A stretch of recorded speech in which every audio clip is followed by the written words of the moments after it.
यह कहानी सत्य घटना है। रामलाल नाम का एक व्यक्ति विद्यालय में शिक्षक था। नौकरी करते करते रामलाल के रिटायर का समय आ गया था, लेकिन रामलाल को कोई औलाद नहीं थी।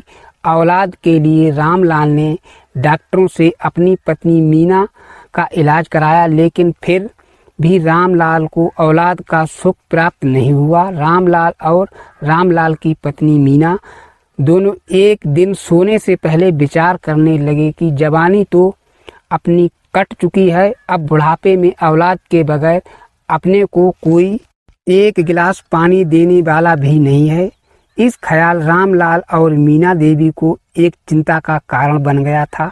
एक दिन जब रामलाल शाम के समय बाजार गए थे तो उनकी मुलाकात अपने मित्र दीनानाथ से हुई। दीनानाथ ने रामलाल का हाल पूछा तो रामलाल ने अपनी करुण कहानी संतान ना होने की पीड़ा दीनानाथ को बयान की। तब दीनानाथ ने रामलाल को बताया कि आपकी संतान की समस्या का निवारण हो सकता है। पुत्र का सुख चाहते हो तो अनाथ आश्रम से एक बच्चा गोद ले लो, जो आपके बुढ़ापे का सहारा भी बनेगा। रामलाल को दीनानाथ की सलाह ने रामलाल के जीवन में आशाजनक किरण को उदय कर दिया। शाम को रामलाल ने मीना देवी को दीनानाथ के द्वारा बताया गया सारा हाल बताया तो मीना देवी ने भी सही है, हम अनाथ आश्रम से एक बच्चा गोद ले लेते हैं जो बुढ़ापे में हमारा सहारा बनेगा। रात बीतने बाद सुबह जल्दी जाग गए और खुशी के कारण भोजन भी नहीं खाया और अनाथ आश्रम पहुंच गए। अनाथ आश्रम में एक दूध पीते ना समझ बच्चे को गोद ले लिया। अपने घर आने के बाद बच्चे का नामकरण किया। बड़ी धूमधाम के साथ सभी मित्रों को, अपने रिश्तेदारों को निमंत्रण देकर भोजन के लिए आमंत्रित किया। नौकर रामलाल के साथ रूम की ओर चल दिया। तब गुड्डू मैनेजर के पास गया और मैनेजर से पूछा कि आप मेरे पिताजी को कब से जानते हैं, या आप मेरे पिताजी के मित्र हैं? आप मेरे पिताजी का ख्याल रखना। तब मैनेजर ने कहा कि मैं आपके पिताजी को तब से जानता हूं जब आपके पिताजी आपको इसी अनाथ आश्रम से गोद ले गए थे और आपको उन्होंने इस बात का कभी एहसास नहीं होने दिया। ये बात सुनते ही गुड्डू के होश उड़ गए और दौड़कर अपने पिताजी के पैरों में गिर पड़ा और अपनी गलती की माफ़ी मांगी और अपने पिताजी को लेकर घर गया।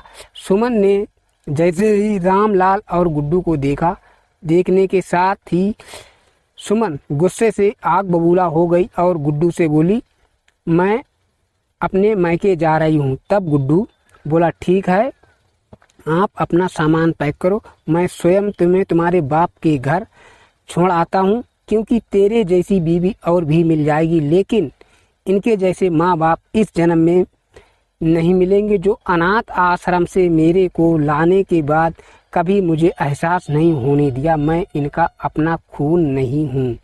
ये बात सुनते ही सुमन की आंखें खुल गईं और अपने ससुर के पैरों में गिर के माफ़ी मांगी और उसके बाद तीनों प्राणी प्रेम पूर्वक रहने लगे। रामलाल ने अपने पुत्र का नाम गुड्डू रखा। कुछ समय बाद जब गुड्डू शिक्षा ग्रहण कर रहा था, तभी अचानक गुड्डू की माँ मीना देवी का देहांत हो गया था। माँ का अंतिम संस्कार करने के बाद घर आ गए। कुछ दिन के बाद गुड्डू की शादी वाले आने लगे और एक दिन वो भी आ गया जब सुमन नाम की लड़की से गुड्डू की शादी हो गई।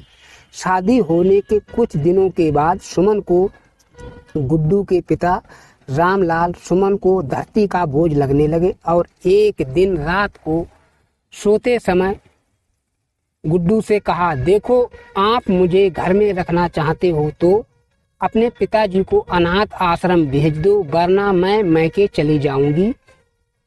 सुमन की बात सुनकर अपने पिता को अनाथ आश्रम छोड़ने गया अनाथ आश्रम पहुंचने पर गुड्डू ने देखा कि उसके पिताजी अनाथ आश्रम के मैनेजर से बात कर रहे हैं। ये देखकर गुड्डू को बड़ा आश्चर्य हुआ। गुड्डू सोचने लगा कि मेरे पिता तो अनाथ आश्रम आज पहली बार आए, ये अनाथ आश्रम के मैनेजर को कैसे जानते हैं। जब मैनेजर ने रामलाल को एक नौकर को रूम तक पहुंचाने के लिए कहा